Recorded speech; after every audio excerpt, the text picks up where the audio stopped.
So hey everyone, I welcome all of you to your YouTube channel BioBits। मैं हूं भूषण सबका और स्वागत करता हूं आप सब लोगों का इस अमेजिंग से लेक्चर में। इस लेक्चर में हम इवोल्यूशन के बारे में सीखेंगे। इवोल्यूशन जो एक बड़ी सी ब्रॉड सी कंसेप्ट है, बच्चों को बड़ी सी कॉम्प्लेक्स लगती है, मुझे भी बड़ी कॉम्प्लेक्स लगती थी, बट मैंने जब इसकी डेप्थ में जाना चाहा, जब मैं उसके डेप्थ में गया तब मुझे समझ में आया इस कंसेप्ट को हमें छोटे छोटे पीसेस में सीखना पड़ेगा और इन छोटे छोटे पीसेस से फिर अल्टीमेटली आपका इवोल्यूशन का पूरा कंसेप्ट बनेगा। तो लेके आ चुका हूं मैं उन छोटे छोटे कंसेप्ट्स को आप तक पहुंचाने इस इवोल्यूशन के लेक्चर के थ्रू। अगर आप लोगों ने आज का लेक्चर देख लिया तो आपको इवोल्यूशन का जो ब्रॉड कंसेप्ट है वो समझ में आ जाएगा। तो मेक श्योर इस लेक्चर को पूरा जरूर देखें, क्योंकि ऐसी valuable information related to the evolution आपको मैं इस वीडियो में पूरी दूंगा। तो सबसे पहले इवोल्यूशन को स्टार्ट करेंगे, लेकिन इवोल्यूशन को स्टार्ट करने से पहले बच्चों एक छोटी सी टर्म है जिसे आपको समझना पड़ेगा, क्योंकि इवोल्यूशन के अंदर मैं उसे बार बार रिपीट करूंगा। तो वो सबसे पहली टर्म है आपके स्पीशीज। The term species. तो स्पीशीज टर्म क्या है? स्पीशीज एक ग्रुप होता है ऑर्गेनिजम्स का, जिसके अंदर वो ऑर्गेनिजम्स एक दूसरे के साथ रिप्रोड्यूस करते हैं। मतलब एक दूसरे से रिप्रोड्यूस करने वाले ऑर्गेनिजम्स के ग्रुप को एक स्पीशी बोलते हैं। जैसे एग्जाम्पल के तौर पे अगर मैं बोलूं कि एक ह्यूमन बीइंग है, वो अपने दूसरे ह्यूमन बीइंग से ही रिप्रोड्यूस करेगा। एक ह्यूमन बीइंग है, वो दूसरे ह्यूमन बीइंग से ही रिप्रोड्यूस करेगा। ह्यूमन बीइंग कैट के साथ रिप्रोड्यूस करने तो नहीं जाएगा। ह्यूमन बीइंग है, वो डॉग के साथ रिप्रोड्यूस करने तो नहीं जाएगा। ह्यूमन बीइंग के साथ रिप्रोड्यूस करता है। तो जितने भी वर्ड में ह्यूमन बीइंग्स है वो सारे the species of human being के अंडर आएंगे। उसी तरह एक डॉग से रिप्रोड्यूस करता है, तो एक डॉग की अलग स्पीशीज आएगी, सारे dogs the species of dog के अंडर आएंगे। उसी तरह कैट से रिप्रोड्यूस करेगी, तो जो आपस में रिप्रोड्यूस करते हैं उनकी पूरे ग्रुप को स्पीशीज बोल देते हैं। ठीक है, तो ये टर्म है आपकी स्पीशीज। तो नाउ इवोल्यूशन की तरफ बढ़ते हैं। इवोल्यूशन क्या चीज होती है? इवोल्यूशन क्या चीज होती है? बहुत नाम सुना है इवोल्यूशन का, लेकिन आज इसको तोड़ेंगे, मरोड़ेंगे, फोड़ेंगे बच्चों। इवोल्यूशन होता है आपके स्पीशीज के ऑर्गेनिज्म। स्पीशीज के अंदर बहुत सारे ऑर्गेनिजम्स होंगे। ऑब्वियसली अगर वो स्पीशीज ह्यूमन की है तो उसके अंदर बहुत सारे ह्यूमन्स होंगे। अगर वो स्पीशीज डॉग्स की है तो उसके अंदर बहुत सारे डॉग्स होंगे। तो एक स्पीशीज के अंदर बहुत सारे ऑर्गेनिजम्स होंगे, और इन ऑर्गेनिज्म के या तो बॉडी स्ट्रक्चर में या तो बिहेवियर में अगर चेंज आया, इन ऑर्गेनिजम्स के बॉडी स्ट्रक्चर में या बिहेवियर में अगर चेंज आया, तो इसे हम लोग बोलते हैं evolution. Evolution is the change in their body structure और the behaviour is known as evolution. किसी ऑर्गेनिज्म, किसी स्पीशीज के ऑर्गेनिज्म में चेंज आता है। किसी स्पीशीज के ऑर्गेनिज्म में, जैसे ह्यूमन है, अगर ह्यूमन के इवोल्यूशन की बात मैं करूं तो ह्यूमन के इवोल्यूशन में ह्यूमन के बॉडी शेप्स में चेंज आएगा, उसके बिहेवियर में, वो रहता कैसे है, वो खाता कैसे है, वो कैसे एक्टिविटीज को कंप्लीट करता है, ये सारी चीजें उसके इवोल्यूशन में चेंज होगी। मतलब उसकी बॉडी चेंज होगी, टोटली बॉडी उसकी चेंज होगी। ऐसे ही चेंज होते होते होते होते हम आज यहां तक पहुंचे हैं। सब लोगों ने सुना होगा हम मंकीज से आए हैं, तो मंकीज में कुछ चेंज होगा और हम आज ह्यूमन बीइंग बने। ऐसे ही आगे चल के ह्यूमन बीइंग्स में थोड़े थोड़े चेंजेस होंगे और आगे कोई क्रिएचर बनेगा। This is the whole process, ये चलती रही है। ये अभी भी कंटिन्यूअसली चल रही है, कॉन्टिन्यूअसली इवोल्यूशन होता है, कभी खत्म नहीं हुआ। हम अपन ह्यूमन बन गए तो इवोल्यूशन खत्म, ऐसी बात नहीं है, वो चेंजेस होते रहेंगे। ह्यूमन किसी भी स्पीशीज के ऑर्गेनिज्म में, सारी स्पीशीज के, किसी भी मतलब सारी स्पीशीज में इवोल्यूशन होता है, सारे स्पीशीज के ऑर्गेनिज्म में चेंजेस आते रहेंगे और इसी चेंजेस को अपन बोलेंगे इवोल्यूशन। अब इवोल्यूशन बड़े सारे टाइप के होते हैं। हमें लगता है कि इवोल्यूशन बस एक स्पीशीज है और वो स्पीशीज डेवलप हो गई, एक स्पीशीज है, एक ऑर्गेनिज्म है स्पीशीज का और वो डेवलप हो गया। तो ऐसी कोई बात नहीं है बच्चों। इवोल्यूशन में एक स्पीशीज का जो ऑर्गेनिज्म होता है, वो डेवलप भी हो सकता है और डिस्ट्रॉय भी हो सकता है। मतलब एक स्पीशीज थी, पहले एक ग्रुप ऑफ स्पीशीज थी, इसमें ऑर्गेनिजम्स रहते थे। मान लो ये ऑर्गेनिजम्स है ये सारे, तो इन्होंने अपने बॉडी में चेंज कर लिया, मतलब उनका इवोल्यूशन हो गया। अब इवोल्यूशन होके उन्होंने थोड़ा डेवलप कर लिया खुद को, वो थोड़े डेवलप हो गए, थोड़े आगे बढ़ गए। जैसे नोकिया का फोन था पहले, नोकिया के फोन में इवोल्यूशन होके अब आईफोन्स बने। तो स्पीशीज भी उस तरह से डेवलप होती है, ये इवोल्यूशन है। नोकिया से आईफोन बनना ये इवोल्यूशन है। उसी तरह इन माइनर ऑर्गेनिज्म से, ये छोटे छोटे ऑर्गेनिज्म से, इनसे डेवलप होके कोई बड़ी चीज बनी, इनमें कोई अच्छी डेवलपमेंट हो गई। समझो पहले सर्कल में थे, अब अच्छे खासे दिखने लगे हैं। तो ये सब हो गया आपके प्रोसेस ऑफ इवोल्यूशन, ये इवोल्यूशन से होता है। ठीक है, अब इवोल्यूशन में डेवलपमेंट हो गई। अब डेवलप चीजें भी टूट सकती है, ये भी इवोल्यूशन है। इवोल्यूशन सिर्फ ये नहीं है कि कोई छोटी सी चीज डेवलप हो चुकी है, डेवलप वाली चीज डिस्ट्रॉय भी हो सकती है, ये भी इवोल्यूशन के अंडर ही आता है। तो इवोल्यूशन का डीप मीनिंग समझो बच्चों। इवोल्यूशन के अंदर किसी स्पीशीज के ऑर्गेनिजम्स या तो डेवलप होंगे या तो डिस्ट्रॉय होंगे, कुछ भी हो सकता है। नई स्पीशीज बनेगी, पुरानी स्पीशीज थी उससे नई स्पीशीज बनी, इवोल्यूशन में नई स्पीशीज बनती है। ये देखो, ये ऑर्गेनिजम्स अलग स्पीशीज के लगते हैं, ये अलग स्पीशीज के लगते हैं। तो एक स्पीशीज इवॉल्व होके दूसरी स्पीशीज बनती है, एक स्पीशीज इवॉल्व होके दूसरी स्पीशीज बनती है, फिर चाहे उनमें डेवलपमेंट हो या वो डिस्ट्रॉय हो। जैसे डायनासोर्स डिस्ट्रॉय हो चुके, उनमें इवोल्यूशन हुआ, वो भी इवोल्यूशन है।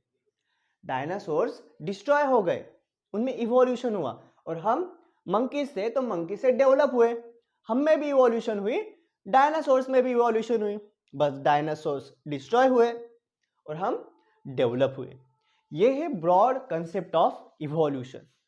अब देखते हैं इवोल्यूशन आखिर होता क्यों है। इवोल्यूशन आखिर होता क्यों है?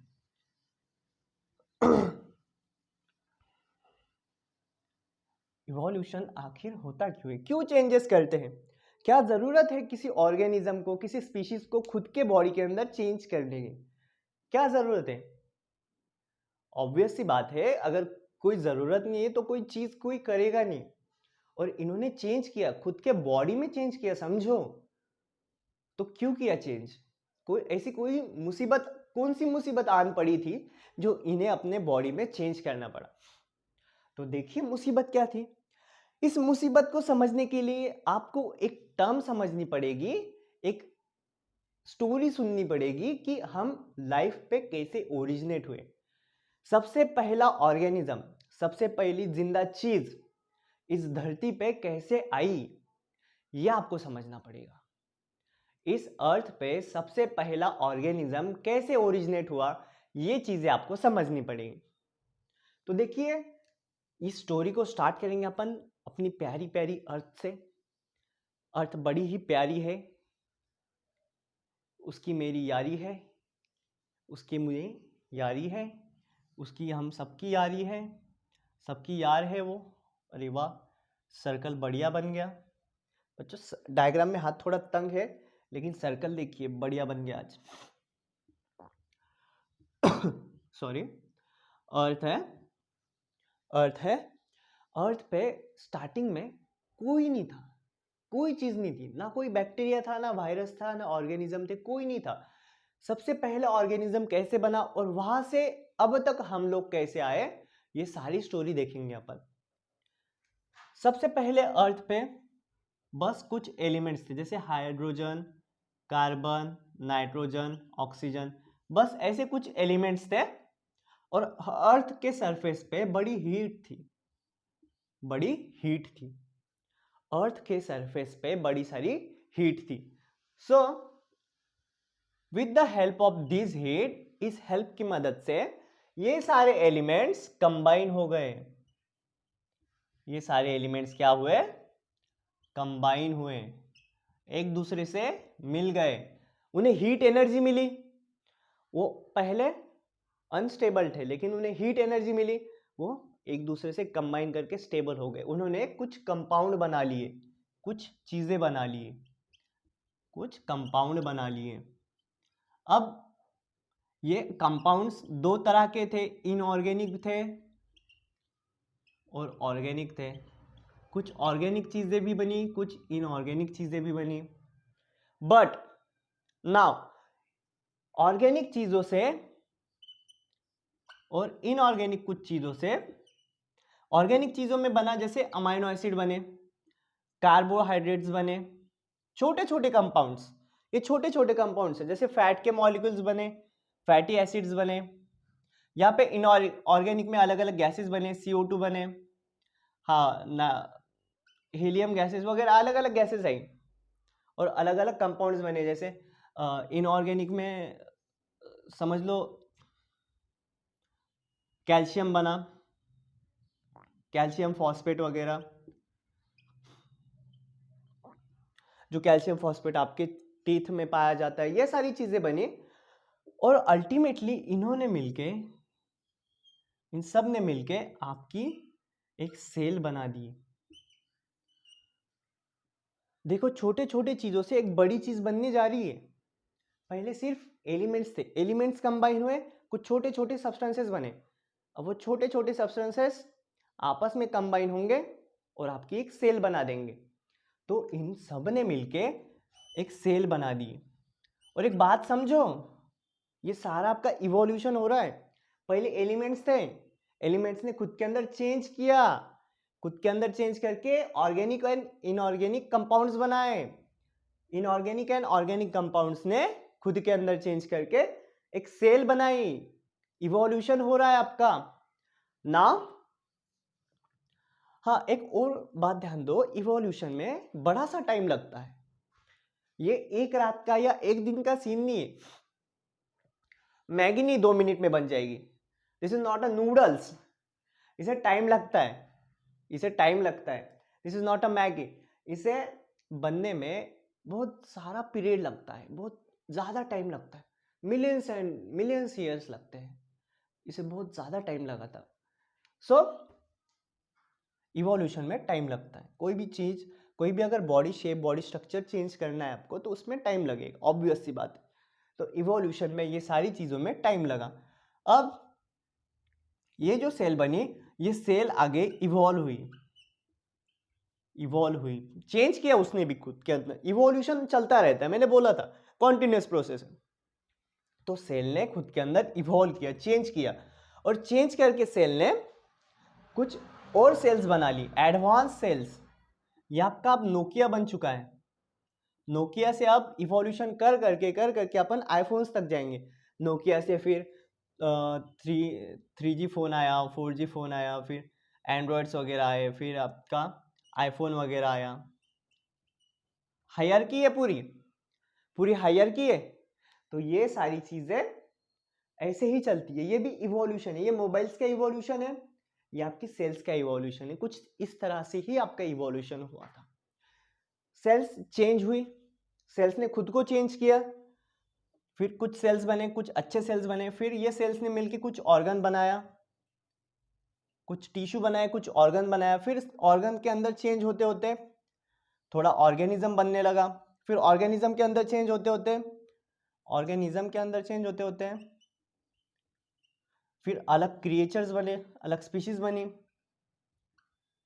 फिर ये रिप्रोडक्शन करने लगे, अलग अलग ऑर्गेनिजम्स भी रिप्रोडक्शन करने लगे। उसी तरह सेल्स भी, एक सेल भी रिप्रोड्यूस कर सकती है, वो सेल्स भी रिप्रोडक्शन करने लगे, और इस तरह से आपका पूरा यूनिवर्स फॉर्म हुआ। इस तरह से आज का आपका पूरा वर्ड फॉर्म हुआ, ठीक है, पूरा वर्ड फॉर्म हुआ। इन्होंने अपने अंदर चेंजेस करते गए और पूरा वर्ड बना दिया। सो हमारा अगला क्वेश्चन है कि इन्हें जरूरत क्या पड़ी खुद के अंदर चेंज करने की। सबसे पहली सेल्स बनने तक तो समझ में आता है कि हीट थी, कंबाइन हो रहे हैं, हीट थी तो बन गई cells. But question, our next question is that what is the need them to get changes in their bodies? उनको खुद के बॉडी के अंदर चेंज करने की जरूरत क्या थी? तो देखिए, अब एक सेल से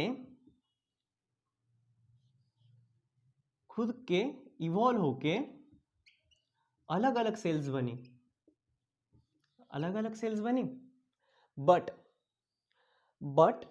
ये जो सेल्स थी उसमें कुछ वीक सेल्स थी। इसे नेचुरल सिलेक्शन बोलते हैं। हम अभी नेचुरल सिलेक्शन देखने वाले हैं, जो कि आगे भी देखेंगे डीप में। अभी ओवरव्यू दे रहा हूं क्यों इवोल्यूशन में ये हुआ, क्यों कोई क्रिएचर चेंज करता है खुद को, क्यों कोई पर्सन खुद को चेंज करता है। तो सेल्स बनी, कुछ वीक थी, कुछ स्ट्रांग वाली थी। तो नेचर में ये दोनों पाई गई, बट नेचर में सिर्फ स्ट्रांग सेल्स रही और वीक सेल्स डिस्ट्रॉय हो गई। नेचर क्या करता है, नेचर सबको नर्चर करता है। नर्चर करते साथ साथ ये सबको चैलेंजेस देता है। देख लो, आज नेचुरल सिलेक्शन भी थोड़ा देख लो। नेचर क्या करता है, नेचर सारे ऑर्गेनिजम्स को चैलेंजेस देता है, और जो इन चैलेंजेस को पूरा कर पाते हैं वो नेचर में टिक जाते हैं। नेचर एक चैलेंज देगा, भाई तुझे ये टास्क है, ये करना पड़ेगा। अगर तू इसे कर पाया सक्सेसफुली तो वेल एंड गुड, तू आगे बढ़ेगा, तू रिप्रोडक्शन करेगा, तू अपने बेबीज प्रोड्यूस करेगा और तेरी जनरेशन आगे चलती जाएगी। अगर तू चैलेंज कंप्लीट नहीं कर पाया, अगर तू मेरी दिए हुए कंडीशन में टिक नहीं पाया, तो तू खत्म है। ना तू रिप्रोडक्शन करेगा, ना तेरे आगे बेबीज प्रोड्यूस होंगे, ना तेरी आगे जनरेशन बढ़ेगी। क्योंकि नेचर भी क्वालिटी चाहती है, तो नेचर सिलेक्ट करती है कि कौन आगे रिप्रोडक्शन करेगा, किसकी जनरेशन बनेगी, और कौन नहीं करेगा, किसकी जनरेशन स्टॉप हो जाएगी। सो नेचर ने चैलेंज दिया तो स्ट्रॉन्ग सेल्स कर पाया अच्छे से, वीक सेल्स अच्छे से नहीं सर्वाइव कर पाए नेचर के अंडर, तो नेचर ने अल्टीमेटली वीक सेल्स को मार दिया। Ultimately weak cells are dead, और स्ट्रॉन्ग सेल्स ने आगे क्या किया, रिप्रोडक्शन किया और जनरेशन को कंप्लीट किया। सो मुझे बात क्या करनी है कि इवोल्यूशन खुद के अंदर चेंज करने की जरूरत क्या थी।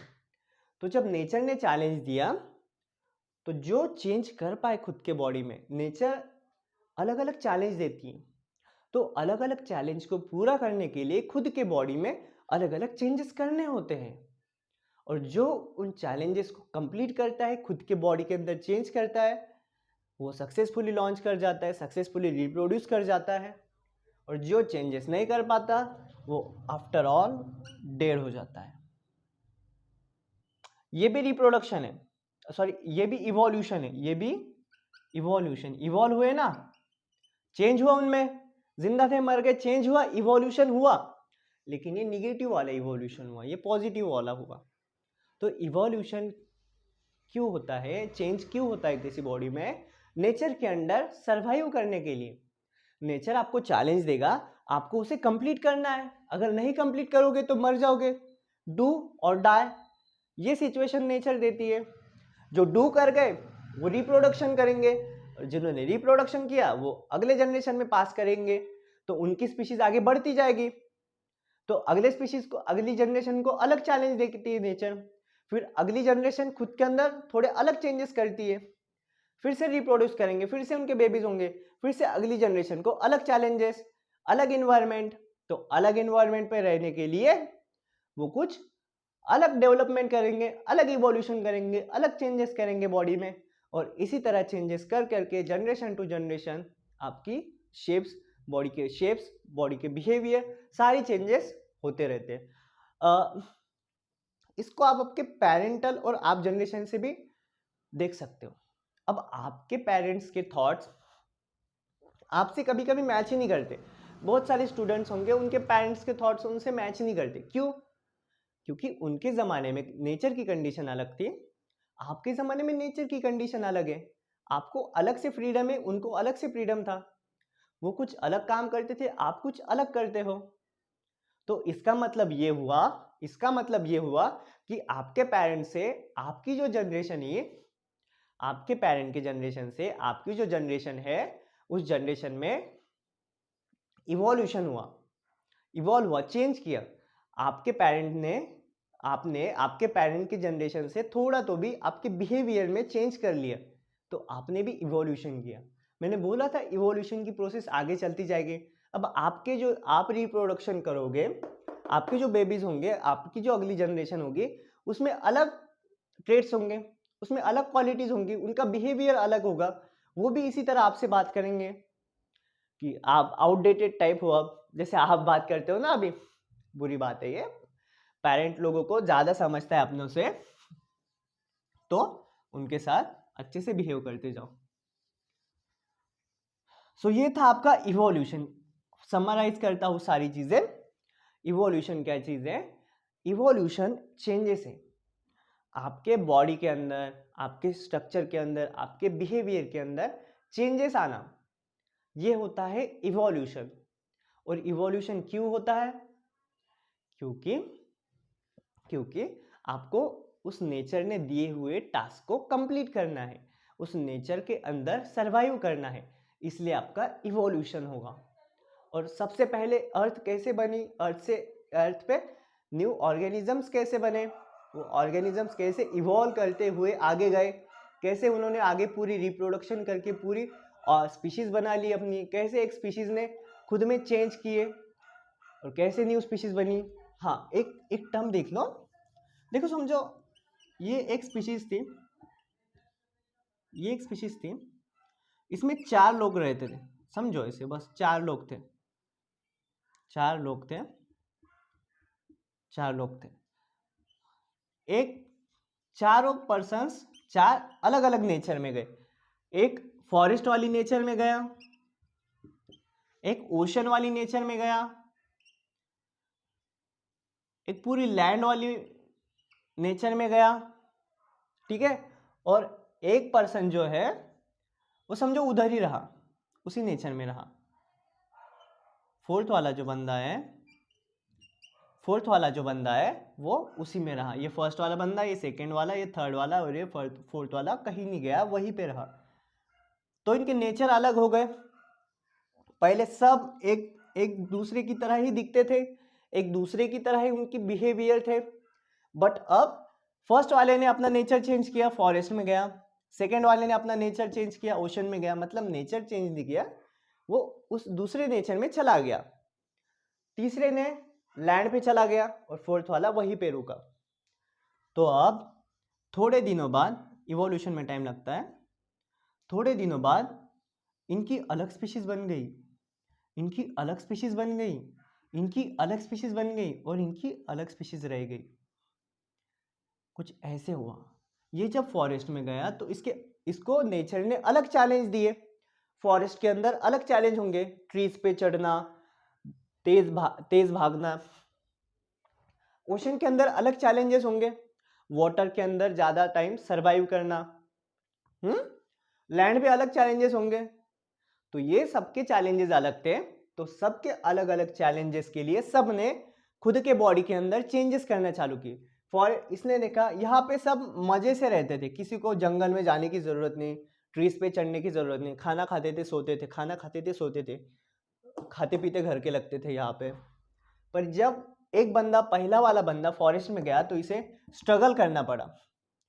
नेचर में टिकने के लिए इसको ट्रीज पे चढ़ना सीखना ही पड़ा। अगर ये नहीं सीखता तो ये मर जाता है एनिमल्स के हाथों से। तो इसने सीख सीख के खुद के बॉडी के अंदर चेंज कर लिया। अब ये इवॉल्व हो चुका है। अब इसकी जो सारे बच्चे होंगे, सारे बेबीज होंगे, ये सारे फॉरेस्ट के अंदर सरवाइव कर पाएंगे। तो थोड़े दिनों के बाद जब ये फोर्थ वाले बंदे ने अपनी स्पीशीज बढ़ा लिए और ये स्पीशीज को अपन ने जब कंपेयर करा तो ये थोड़ा चेंज हो गए थे। ये फॉरेस्ट जैसे कर रहे थे, जैसे फॉरेस्ट के जो एनिमल्स होते हैं उनकी तरह बन गए थे, और ये अपने पहले जैसे थे वैसे ही थे, क्योंकि उन्होंने अपना नेचर नहीं चेंज किया।